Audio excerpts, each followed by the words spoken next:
Okay guys, thank you everyone who watched the secret cabin. Thank you everyone who gave it a thumbs up. Thank you everyone who subscribed, and thank you everyone who left comment. Really lovely to see all those comments come through. I'm making some films with Adventure Spec that go into some of kind of the various gear that we use on there, but in terms of shoot and ride, there was a question that Ollie sent through, and a few others actually, about the gear that I used. So I just want to take a minute to talk through the camera equipment that I use and a little bit of my philosophy. There's not a lot of it, so hopefully it won't take that long. One thing I do want to point out is that you're probably going to notice that the quality of the footage that is being recorded here is slightly different to what you might be used to. So normally it is this camera that's on the tripod that I'm looking at and talking into. I need the camera here to be able to talk about it. So I've put my old Canon 5D Mark II, which is really a stills camera, up there. And I think the point to take away from that is that the technology in these things has progressed leaps and bounds, as you can see. So I apologise for the poor quality footage, but it is what it is. So before we start, a bit of the philosophy behind shoot and ride. So I've been making films on cameras for a good few years now.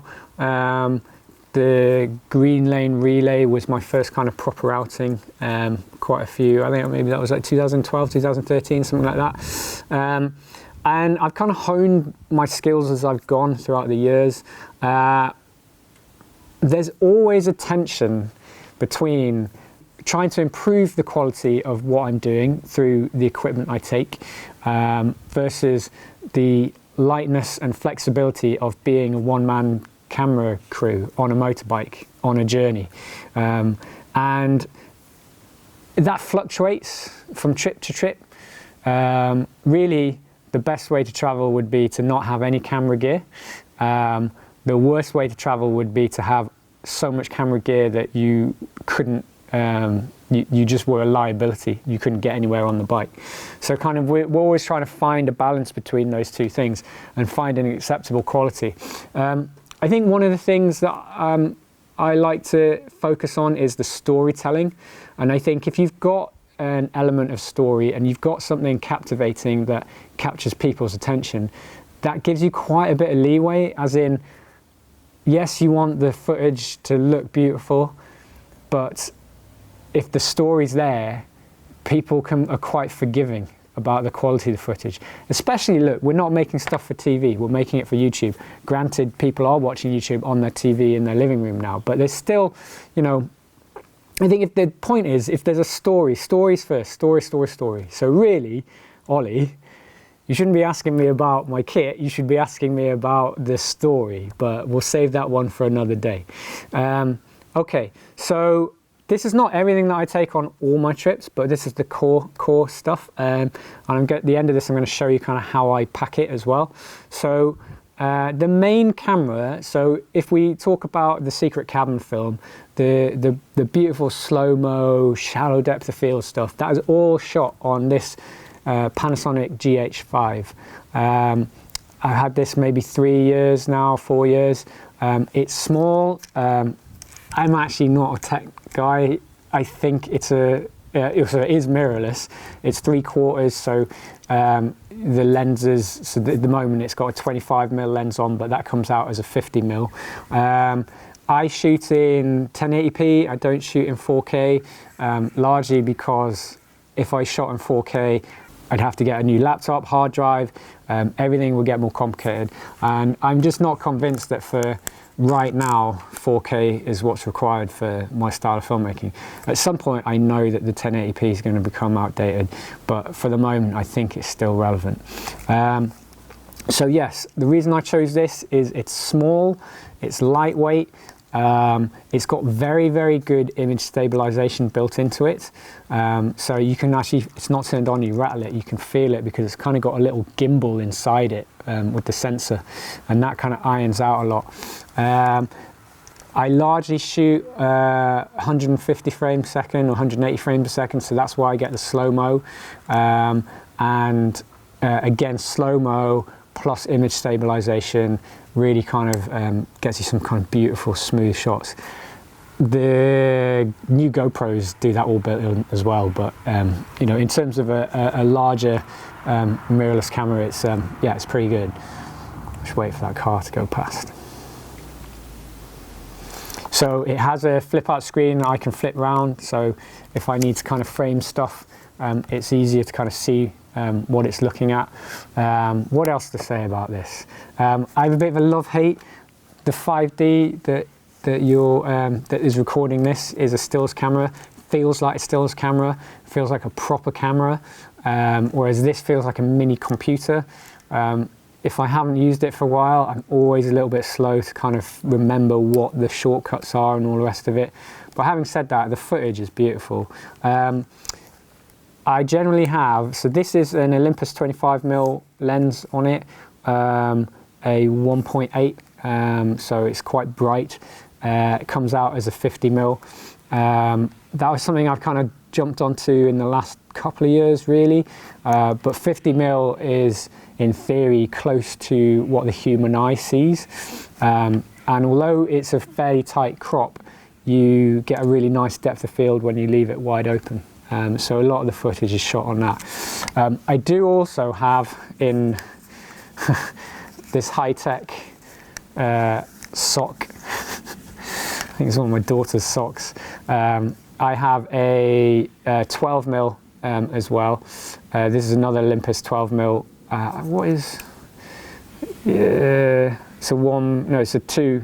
It's an f2, so it's not that bright, and it's got an adapter to mount it onto this. But this comes out as a 24mm. So this is what I use for the wide stuff, and the lens that's on there, equivalent of 50mm, is what I use most of the time.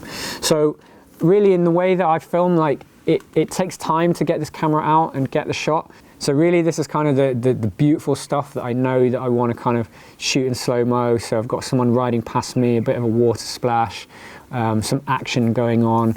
I'll get this out. I don't really use this to talk to camera because I find that if you start talking to camera on that, you then need to add microphones, and it's just a bit bulky to hold and all the rest of it. So a lot of the footage that you'll see in the shoot and ride, in the secret cabin film, has been shot between this and this iPhone 8. It's not even an iPhone 10.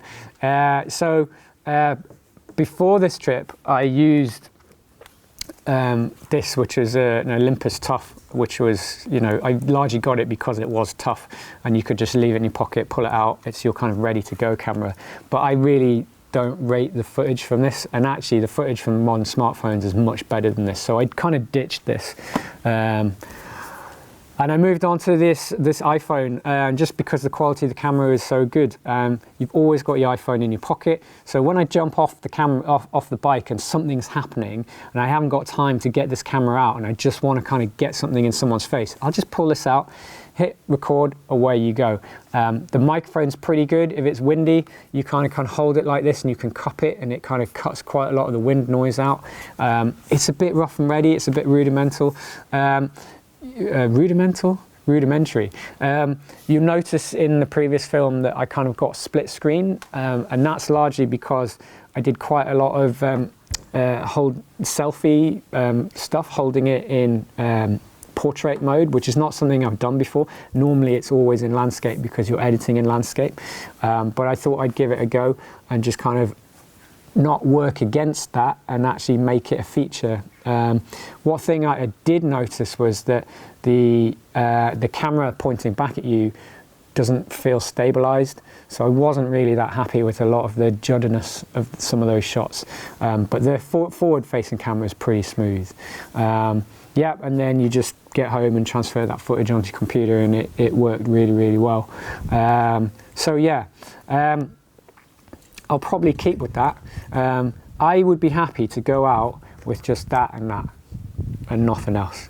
Even just that lens as well, so I could ditch the wide lens and take this, and so you've got this for the wide stuff and this for the beautiful kind of like soft focus stuff. Those two are my core things. Other cameras while I'm here, so this is a GoPro Hero 5. I kind of know that I've like built the Shoot and Ride brand on this kind of picture of a GoPro riding a motorbike, and I did used to use this a lot. The GoPros have come on a long way, as I'm sure you're aware. The stabilization in the new ones are fantastic.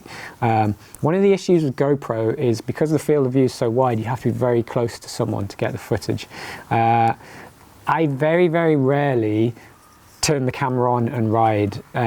It's just the amount of footage that you get for what you use is just, the ratio is completely whack. So yeah, so believe it or not, I don't really use this as much. I always have it with me, and I'll show you how I carry it, because you know, you might have 5% of your footage might be cutaways from this. It does work well to kind of give you a sense of motion of going somewhere, but I very rarely have it on in terms of like catching the action. Having said that, literally today, GoPro launched the Hero 9, and they've got a really good price on it, and I am considering getting that Hero 9, because I think that Hero 9 will do everything that this can do, but better. It'll be smoother. It's got, you can get an optional directional mic on it, which I think will be great. The sound will be better than this one. And also it's got a front-facing camera, so if I do want to do some more pieces to camera like that on the fly, I think the footage will be much better than the rear-facing camera on this, the selfie camera. So yeah, that's the GoPro. DJI Spark. I'm not a massive drone fan. I got this because for the money versus the shot you get, I mean, it's a no-brainer. Like the drone stuff is absolutely stunning. Use it sparingly in two senses. This particular one, the batteries last like 11 minutes, something ridiculous like that. So you got to know that when you get it out, you're going to get the shot and put it away.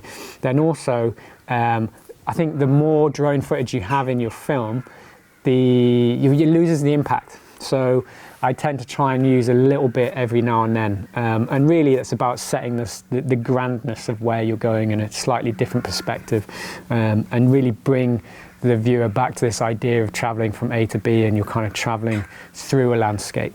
Wide shot, super wide shot,